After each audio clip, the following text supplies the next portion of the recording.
Hello, students, and welcome back to my YouTube channel. So long time is going on. First of all, how are you all? You can answer me in your comment section. Well, students, we have done exercise 6.3 up to 8 or 9 questions. In the previous videos, you have seen that I have explained you exercise 6.3, all the concepts of similarity and the results after similarity. Let's take a review for the things I have explained earlier that should be explained over here. Listen.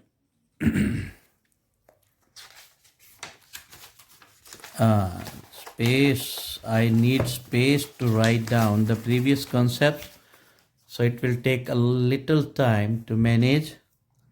Well, 10th class, I have told you there are three criterions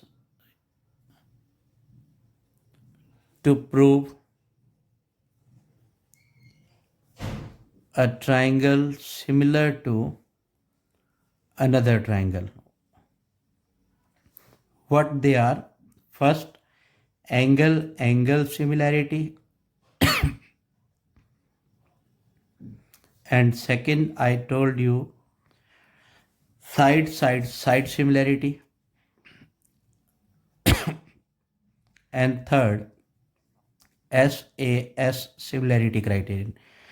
If in two triangles, two pairs of angles are equal, two pairs of angles are equal, then they are similar. Sorry. Second concept I told you, if ratio of corresponding sides equal, then they are similar. Third one was SAS, where ratio of two sides and angle between them equal, then triangles are similar. What is converse of all the three concepts? Converse. It should always be kept in mind that converse is necessary for every theorem. If two triangles are similar, then what we can use, one is equality of angles, and second one, ratio of sides, ratios of sides are equal. We must contain these 5 points in our mind. Without these help, we can't do anything. Okay? So if you haven't noted down, then please note these points. Now let me start. Question number 10 of exercise 6.3. Exercise 6.3, we have first concept, CD and ZH are respectively bisectors of angle ACB and angle GEGF, such that D and H are lying on sides AB and FE of triangle ABC as well as triangle EFG. If triangle ABC similar triangle FEG, very important point this is, ये सबसे important है कि इसमें लिखा ना triangle A B C similar to F E G, तो आप जो ट्राइंगल्स आप बनाओगे वो क्या बनाओगे, here it is and triangle A B C, do not write it as E F G, Here we are given FEG, so put F corresponds to A, E corresponds to B, and C corresponds to G. Okay. Now let me read the statement again. CD and GH are respectively bisectors of angle ACB, that this CD, and GH is bisector of this. Okay. I have drawn the bisectors. That means this angle is equal to this and this angle is equal to this. Then we are given triangle ABC similar to triangle ABC. What to prove? We have these 3 points to prove. One is CD by GH upon AC by FG. Let us mark that CD upon GH, AC upon FG. जैसा मैंने आपको पहले भी बताया है कि अगर triangle similar होंगी तभी साइड्स के रेशो इक्वल होंगे. तो आप इसे देखो, C D by G H, ये सी डी बाई ये G H A C by F G के इक्वल है. ए सी बाई एफ जी के इक्वल कब होगा? जब ये वाली ट्राइंगल यानी कि A D C triangle F H G या D C A triangle H G F के सिमिलर होगी. और वो हमें थर्ड पार्ट में प्रूव करना है. यानी कि अगर मुझे फर्स्ट पार्ट प्रूव करना है तो then I will have to do this part at my prior choice. सबसे पहले मुझे ये प्रूव करना पड़ेगा. ठीक है. दूसरा पार्ट डीसीबी और एचजीई सिमिलर करने हैं. बहुत आसान है. देखो, पहले हम क्या करते हैं, सेकंड पार्ट ही प्रूव कर लेते हैं. ठीक है. सेकेंड पार्ट में क्या प्रूव करना है? डी सी बी और एच जी ई ट्राइंगल सिमिलर करनी है. तो बड़ा ही आसान है. सबसे पहले प्रूफ ही करवा रहा हूँ आपको. टू प्रूफ मैंने पहले लिखा ही हुआ है. तो आप जब इसे फेयर करेंगे अपनी कॉपीज पर, then you can write 2 or 3 things that given में ट्राइंगल ए सी बी और एफ जी ई सिमिलर हैं and C D and G H are bisectors. फिर टू प्रूफ में ये तीनों पॉइंट. फिर प्रूफ हम कर रहे हैं जो मैं आपको एक्सप्लेन कर रहा हूँ. Proof in triangle A B C and triangle F G E, दोनों ट्राइंगल में आप जानते हैं सी और जी जो है वो ए एफ ई जी. ठीक है. एंगल सी जो है वो किसके इक्वल होगा? यहाँ एफ ई जी है भाई, ये गलत लिख दिया मैंने. एफ ई जी. एंगल सी किसके इक्वल दे रखा है? एंगल जी के. Making half both sides. Angle C का half is equal to angle G का half. implies the half of C is angle 1 and half of G is angle 2. Both are equal. Clear? And angle B is equal to angle E. What are the reason behind this? Angles of similar triangles. Okay. Now from 1 and 2 we can see angle 1 is equal to angle 2 and angle B is equal to angle E. Two angles of the triangles are equal. So by angle similarity, triangle DCB is similar to triangle HGE. यानी कि DCB triangle HGE के similar हो गई. ठीक है जी. इस page को हम साथ ही रख लेते हैं. अभी पहला पार्ट हो गया. अब हम करते हैं पार्ट सेकंड पार्ट. यहाँ लिखेंगे आप बकायदा सेकंड पार्ट प्रूव्ड, क्योंकि हमें मार्क्स भी तो पूरे लेने ना. लिख दिया. अच्छा, अब हम करते हैं थर्ड पार्ट के लिए. थर्ड पार्ट में कुछ ऐसा ही है. आपको प्रूव करना है D C A H G F के similar, D C A H G F के सिमिलर करना है। तो सेम चीज C is equal to G, यहाँ लिखोगे आप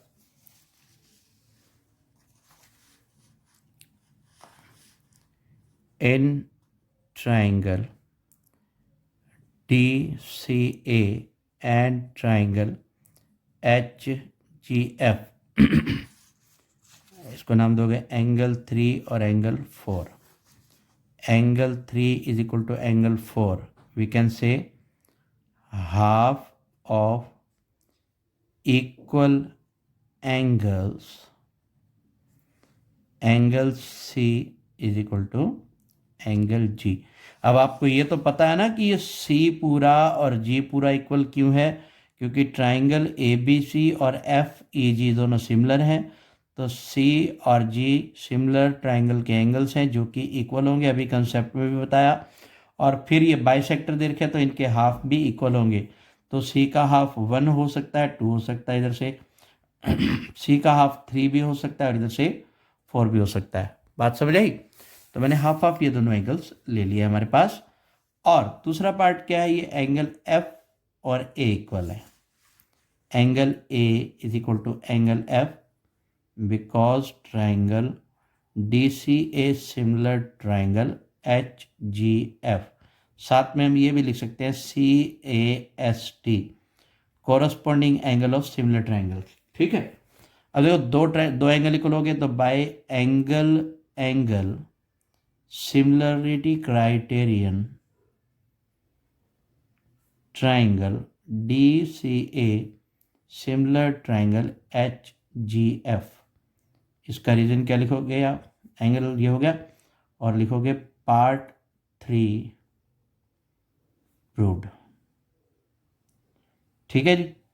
जब ये दोनों ट्राइंगल सिमिलर हो गई तो सिमिलर ट्राइंगल की ये वाली साइड, ट्राइंगल कौन कौन सी है, डी सी ए और एच जी एफ। तो D C by H G, D C upon H G is equal to A C upon G F. यही तो प्रूव करना था हमें फर्स्ट पार्ट में, C D by G H और A C by F जी, ये जी F ही की बात है। ठीक है ना, ये जी एफ गलत फहमी नहीं है, जी एफ इसका नाम है। Part 1 is proved, Q A D, मेरी भाषा में क्यू ए डी होता है क्वाइट इजीली डन। हमने जल्दी से ये क्वेश्चन कर लिया है। ठीक है, तो मैं एक बार पहले ही पहला पार्ट दिखा देता हूँ आपको, इसका स्क्रीनशॉट ले लो या इसे नोट कर लो यहाँ तक, और फिर आप ये पार्ट नोट कर लेंगे। ठीक है, चलिए अब हम करते हैं 11th क्वेश्चन। कहता है in the given figure is a point on side C B produced of an isosceles triangle A B C, of an isosceles triangle A B C which with A B equal to A C. अब इसमें क्या देखा है, A B और A C equal दिया हुआ है, और साथ ही दिया हुआ है गिवन, ले लेते हैं in triangle A B C, A B is equal to A C and E F is perpendicular A C and A D is perpendicular B C. ये ई एफ इस पर परपेंडिकुलर है, ए डी पर इस पर perpendicular है ना। When B C is extended to E, extended to E. To prove हमारे पास क्या है, triangle A B D similar triangle E C F. Listen, both of the things, let me explain you that while understanding this chapter, you have to keep your book with you. अपने पास book जरूर रखना, क्योंकि कुछ statement मैं सिर्फ hourly बता देता हूँ और कुछ स्टेटमेंट्स मैं यहाँ लिख देता हूँ। कितना बेहतर होगा अगर आप अपने पास बुक रखें। चलो अब हमने जो प्रूव करना है वो करना है ए बी डी और ई सी एफ इक्वल। कहाँ है ये ए बी डी, कहाँ छुपा है, ये वाले ट्राइंगल है, ठीक है। ए बी डी किसके इक्वल प्रूव करना है हमें, ई सी एफ के। ये हमारा जो ए बी डी है वो ई सी एफ के इक्वल है। तो ए बी डी का एंगल 1 और 2 तो आपस में इक्वल मिल गया 90 के। अब आपने देखना है ई सी एफ और ए बी डी ट्राइंगल में कोई और पार्ट इक्वल हो सकता है, बिल्कुल हो सकता है कि ये एंगल बी और सी इक्वल प्रूव किए जा सकते हैं। अब आप सोच रहे होंगे कैसे किए जा सकते हैं, बड़ा ही सिंपल और बड़ा ही आसान फंडा है इसको करने का। देखो A B is equal to A C है हमारे पास प्रूफ पोर्शन के लिए, ये ए बी साइड ए सी के इक्वल है। तो ए बी के सामने वाला एंगल सी, यहाँ लिख देते हैं एंगल सी, और ए सी के सामने वाला एंगल बी इक्वल होंगे। Angles opposite to equal sides are equal, ठीक है, हो गए। Now take both the triangle in triangle ABD and triangle ECF।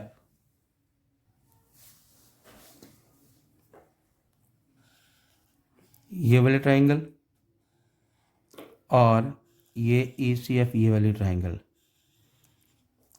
ठीक है। अब देखो कौन कौन से एंगल इक्वल कर चुके आप। एक angle B is equal to angle C proved above, ठीक है। और angle 1 is equal to angle 2, ये वाला एंगल 1 और ये angle 2 equal, each 90 degree. So triangle A B D similar to triangle E C F by angle similarity criterion, ठीक है जी। Hence proved, या हम क्या कह सकते हैं, Q E D, that means quite easily done. अपने लिए तो क्वाइट इजिली डन होना चाहिए हमेशा, मज़ा भी तभी है। Please pause the video and note it down. तो हम एक्सरसाइज 6.3 का ही 12th क्वेश्चन करते हैं। हमें दिया हुआ है side A B and B C are and median A D of triangle A B C are respectively proportional to P Q, Q R and median P M of triangle P Q R. Show that triangle A B C similar triangle P Q R. देखो पहले हम given लिख लेते हैं, यहाँ पर क्या है, in triangle A B C AD is median to BC and in triangle PQR PM is median to QR। दो चीज़ें हो गई। और क्या दे रखा है, AB और PQ, इधर से BC upon Q R is equal to A D by B P M, यानी कि A B by P Q, B C by Q R और A D by P M आपस में सिमिलर, ये proportional दे रखे हैं। अच्छा बात सुनो, अगर मुझे ये पूरी ट्राइंगल इसके सिमिलर करनी है तो देख रहे हैं कि ये ए बी और ये पी क्यू, इधर से बी सी और क्यू आर, इनका रेशियो इक्वल है। अगर किसी तरह से हम एंगल बी और एंगल क्यू को इक्वल कर दे तो हमारी ट्राइंगल सिमिलर हो जाएगी, है कि नहीं। तो हम क्या करते हैं, पहले हम टू प्रूफ लिख लेते हैं, फिर इसका प्रूफ करते हैं। टू प्रूफ है triangle A B C similar triangle P Q R. Proof करेंगे, सबसे पहले हमें गिवन है A B by P Q is equal to B C by Q R is equal to A D by P M. अगर मैं आपको बता देता हूँ पहले कि ए डी और पी एम मीडियन है, मीडियम जो लाइन मिड पॉइंट पर मिलाने से बनती है, यानी कि डी इसका मिड पॉइंट है, डी बी सी का और एम क्यू आर का मिड पॉइंट है। फिर जो बात मैं बीच में कंटिन्यू कर देता हूँ कि अगर मैं बी सी और क्यू आर का हाफ कर दूँ ऊपर और नीचे तो मुझे क्या मिलेगा। चलो एक बार लिख लेते हैं फिर देखते हैं। मैं बी सी का भी हाफ कर रहा हूँ and also making half of Q R equals A D by P M. Now let's जज what is the half of BC? Half of BC is BD and what is half of QR? That is QM equals AD by PM। अब ध्यान से देखो हमें क्या क्या मिल गया। ये AB बाय में PQ, ये BD बाय में QM और AD बाय में PM। ये जिससे मैंने ब्लैक शेड किया है, आप देखकर बता सकते हो कि अगर ये साइड का रेशियो इक्वल है तो क्या होगा। Triangle A B D similar हो जाएगी ट्राइंगल पी क्यू एम के। दिख रहा है ना। जैसे ही दोनों ट्राइंगल सिमिलर होगी तो मैंने आपको बताया था कि ट्राइंगल जब सिमिलर होती हैं तो उनके कॉरस्पॉन्डिंग एंगल इक्वल होते हैं। तो एंगल बी और क्यू आपस में इक्वल हो जाएंगे। बाकियों की ज़रूरत नहीं है इसलिए लिखने की ज़रूरत नहीं। ठीक है, angle B equal to Q मिल गया।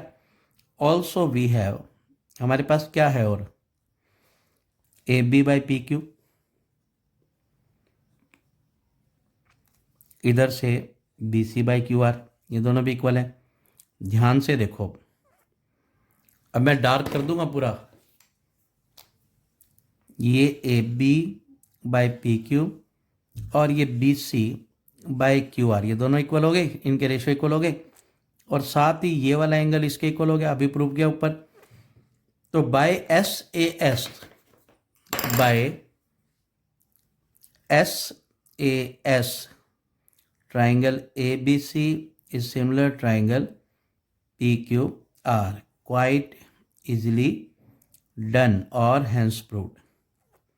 हैंस प्रूव्ड को संस्कृत में बोलते हैं इति सिद्धम भवति, ये सिद्ध हो गया है।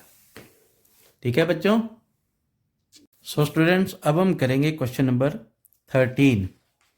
एक्सरसाइज 6.3 चल रही है। A B and A C median, 13 की स्टेटमेंट है। D is a point on side B C of a triangle A B C. In triangle A B C D is a point on BC such that angle ADC, ये जो हमारा angle ADC है, is equal to angle BAC.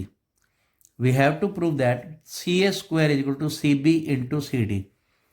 पहले हम जो given part लिखते हैं, देखो बच्चों, हम चाहे तो इसका डायरेक्ट प्रूफ या सॉल्यूशन कर सकते हैं, लेकिन गिवन टू प्रूफ वगैरह लिखने से क्वेश्चन के 4 चांद लग जाते हैं। ठीक है, एग्जामिनर का मतलब उसे मज़ा आता है पेपर चेक करने का। तो हम यहाँ गिवन लिखेंगे, in triangle A B C D is a point on B C such that angle A D C is equal to angle B A C. To proof है हमारे पास, सी ए का square is equal to C B into C D. बड़ा ही आसान और शांत स्वभाव का क्वेश्चन है ये। बस हमने देखना है कि सी ए 2 बार आ रहा है, 2 बार आ रहा है तो हमें 2 ट्राइंगल सिमिलर करनी पड़ेंगी। कौन कौन सी? और सिमिलर करने के लिए ज़रूर ध्यान रखना कि ट्राइंगल के एंगल्स को देखकर सिमिलर करना है कि कौन सा एंगल किसके इक्वल है। ठीक है, तो हमें सी डी चाहिए। एक तो ये सी डी चाहिए ना, तो सी डी तो इस ट्राइंगल में, ए डी सी ट्राइंगल में, लेकिन इसका नाम कैसे लिखेंगे वो देखो। In triangle C D B and, देखो ए बी सी और सी डी बी की जगह सी डी ए आएगा भाई। सी डी ए ट्राइंगल में आप जानते हो कि एंगल सी जो है ना वो कॉमन आने वाला है, तो एंगल सी की अगर यहाँ पोजीशन फर्स्ट है तो यहाँ भी फर्स्ट होनी चाहिए, ठीक है। अच्छा, यहाँ सेकंड पोजीशन एंगल डी की है, ये वाला एंगल डी किसके इक्वल है? पूरे एंगल ए के इक्वल है। तो जहाँ डी की पोजीशन है सेकंड, तो ए की पोजीशन सेकंड होनी चाहिए। बाकी रह गया बी, लास्ट में बी लगा दो, ठीक है। ट्राइंगल सिमिलर करने के लिए दो एंगल इक्वल चाहिए, angle C equal to angle C, that is common in the both triangles, ठीक है। And angle C D A, वैसे हमें ए डी सी लिख के दिया था, हम इसे सी डी ए भी लिख सकते हैं, is equal to angle C A B. अगर आपके मन में ये हो कि ए डी सी और बी ए सी लिखना है तो भी कोई दिक्कत नहीं है किसी भी तरह की, ठीक है। ट्राइंगल को एक बार शेड कर दूं, एक ये ट्राइंगल और एक ये ट्राइंगल, बड़ी ट्राइंगल, वैसे तो सारा ही शेड हो गया है। तो बाय एंगल सिमिलैरिटी क्राइटेरियन,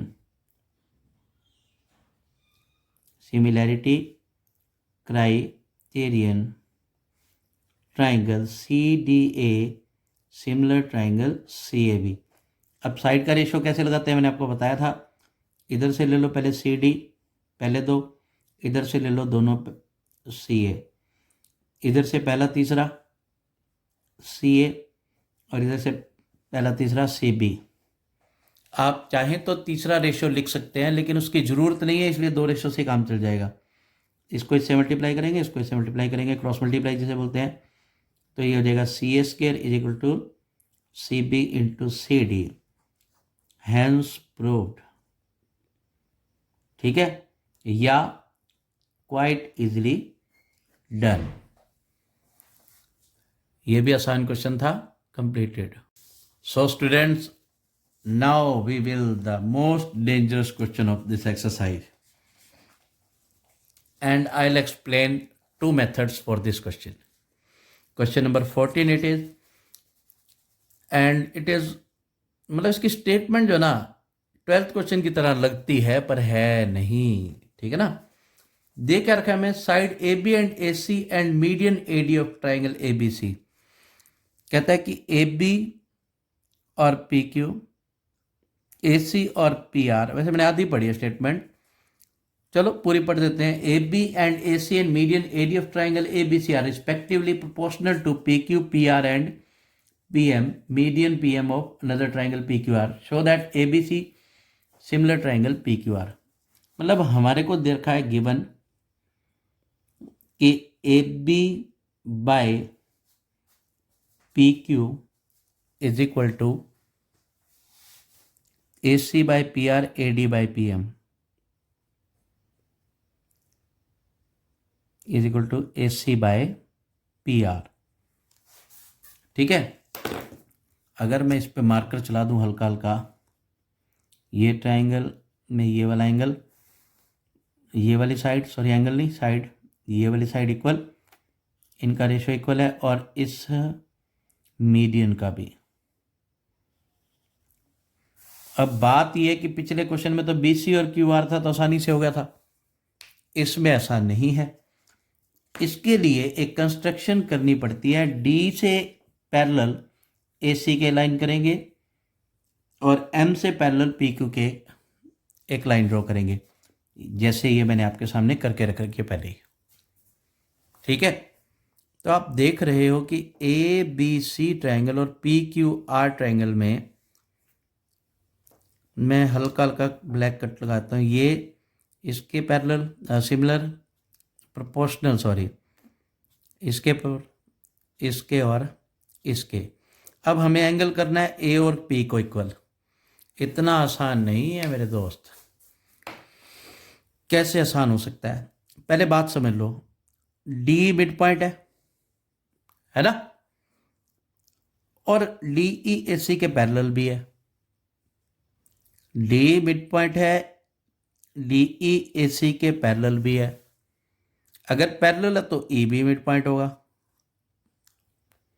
क्यों? Converse of midpoint theorem जो आपने 9th में भी पढ़ी है और एक्सरसाइज 7.2 में, शायद 7 था क्या 8 क्वेश्चन था, वो भी किया आपने 6.2 के। ठीक है जी। अब सुनो, अगर डी ई ए सी के पैरेलल है, डी ई अगर इस ए सी के पैरेलल है तो डी ई मिड पॉइंट को मिलाने वाली लाइन इसके पैरेलल भी है।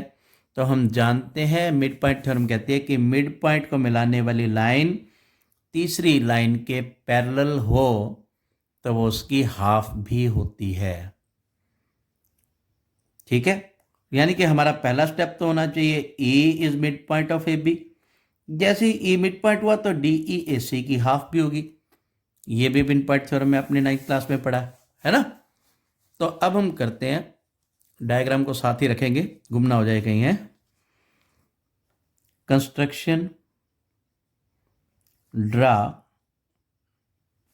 D E parallel to A C and M N parallel to P R. जो चीज हम इस ट्राइंगल में करेंगे वो अपने आप इस ट्राइंगल में होगी। ठीक है जी। सबसे पहले प्रूफ में D is midpoint of BC and DE is parallel to AC, इसलिए E is midpoint of AB। Reason क्या लिखोगे? By converse of midpoint theorem. ठीक है, हो गया ना। यानी कि अगर डी मिड पॉइंट है तो ई भी अपने आप में मिड पॉइंट होगा। अगर ई मिड पॉइंट है, D and E are mid points, so D E is equal to half of A C. ये डी ई लाइन ए सी की हाफ भी होगी। इसका रीजन क्या होगा? Midpoint theorem. ठीक है। सिमिलरली इसी तरह से M N is half of P R, half of P R. अच्छा, अगर मैं इसे देखूं तो ए सी की वैल्यू क्या आ जाएगी? 2DE आ जाएगी। और इसे देखूं तो पी आर इधर पड़ा, 2 उधर चला जाएगा, तो पी आर की वैल्यू 2mn आ जाएगी। यहां तक बात समझ आई कि नहीं? ठीक है ना। Theorems and geometry are almonds for the brain. जैसे बादाम खाने से दिमाग तेज होता है, वैसे थ्योरम करने से भी दिमाग तेज होता है। क्लियर? अब हम यूज करते हैं क्वेश्चन की गिवन ट्रिक्स को। हमें क्या गिवन है? A B by P Q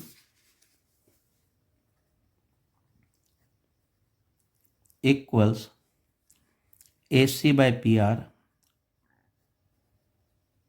equals A D by P M. ये तीन चीजें इक्वल है। ए सी की जगह मैं क्या लिख सकता हूं? 2DE लिख सकता हूं। A B by P Q, तो ए सी की जगह आ गया 2DE और पी आर की जगह आ गया 2mn equals A D by P M. इसको लिखने के बाद अब हम डिस्कस करते हैं बाकी चीज़ें। यहाँ ब्रैकेट में लिख दिया फ्रॉम 1 and 2। अब ज़रा ध्यान से देखो इस डायग्राम में और इस एक्सप्रेशन में, A B by P Q यानी ए बी बाई में पी क्यू। ठीक है, और क्या दिया हुआ है? A B by P Q. अच्छा, क्या मैं ए बी को भी कन्वर्ट कर सकता हूँ? क्या मैं ए बी को भी कन्वर्ट कर सकता हूँ? अगर मैं ए बी के नीचे भी, इस ए बी के नीचे भी 2 लगा दूँ और पी क्यू के भी नीचे 2 लगा दूँ, यानी कि ए बी का हाफ कर दूँ तो क्या बन जाएगा? ए ई। और इस पी क्यू का हाफ क्या हो जाएगा? पी एन, क्योंकि ऊपर हम प्रूव कर चुके हैं midpoint is equal to D E by M N again is equal to A D by P M. बस इसे ध्यान से समझ लो, ये ए ई बाई में पी एन है और यहाँ से A D by P M है, ये दोनों हो गए, और साथ में D E by M N है। ठीक है, अब मैं डार्क कर दूँ तो मुझे कोई घबराहट नहीं होगी। देखो मैंने प्रूव किया A E by P N D E by M N और ए डी बाई में पी एम। ध्यान से देखो, ठीक है ना, ये प्रूव कर दिया। A E by P N, A E by P N, D E by M N और A D by P M, तीनों साइड के रेशियो इक्वल हो गए। तो by S S S triangle A E D is similar triangle P N M. ये दोनों triangle similar होगी। जब ये ट्राइंगल सिमिलर होगी तो इनके कोरस्पॉन्डिंग एंगल यानी कि एंगल 1 और एंगल 2 भी इक्वल हो गया। Reason C A S T, ठीक है, ये हो गया। अब थोड़ा सा और समझो, जैसे अपन इधर लाइन ड्रॉ की सकते, इधर भी कर सकते थे ना, तो उससे क्या होगा, ये एंगल 3 और एंगल 4 भी इक्वल आ जाएगा। ठीक है, लिखेंगे क्या? इसके लिए लिखेंगे similarly.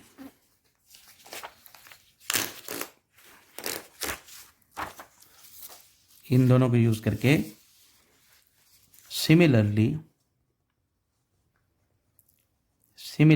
Angle 3 is equal to angle 4, यानी कि ये 3 एंगल और ये 4 एंगल दोनों इक्वल हो गए। ठीक है जी, अब सुनो, इस एक्सप्रेशन 3 और इस एक्सप्रेशन को हम ऐड कर दें। एडिंग 3 एंड 4, 3 में है 1 + 2 और 1 + 3 आएगा, left hand side left hand में ऐड होते हैं, ये वाली इसके इक्वल, इसमें ये ऐड होएगी और 2 में 4 ऐड हो जाएगा। एंगल 2 में एंगल 4 ऐड करेंगे। देखो एंगल 1 + 3 और 2 + 4 आ गया, यानी कि एंगल 1 + 3 पूरा बन गया एंगल ए और 2 + 4 बन गया एंगल पी। ठीक है, बात समझ आई? अब ये इक्वल आने के बाद अब देखो इस डायग्राम को दोबारा से, आपके पास आ गया ए बी ये वाली side upon P Q, A C upon P R ये गिवन है, और एंगल ए और पी आपस में इक्वल हो गए।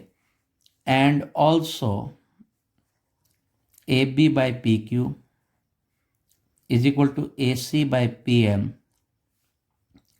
एंड ये दोनों इक्वल है एंगल 0.5 और 0.6 from equation 5 and 6 by SAS triangle ABC similar triangle PQR। अगर मन में ये क्वेश्चन आ रहा है कि क्या क्वेश्चन में दोनों डायग्राम लाने हैं, नहीं भाई, सिर्फ इसी डायग्राम से सारा काम हो जाएगा। अगर आपको इसका दोबारा रिव्यू लेना हो तो प्लीज़ पूरे 10 मिनट वीडियो को पीछे करो और फिर आपको इसका आंसर दोबारा समझने के बाद ही पूरी तरह से कवर होगा। क्लियर? और आज के लिए इतना ही। Thank you and have a very wonderful time. बाकी जो 2 क्वेश्चन रहते हैं वो आपको नेक्स्ट वीडियो में मिल जाएंगे। God bless you all.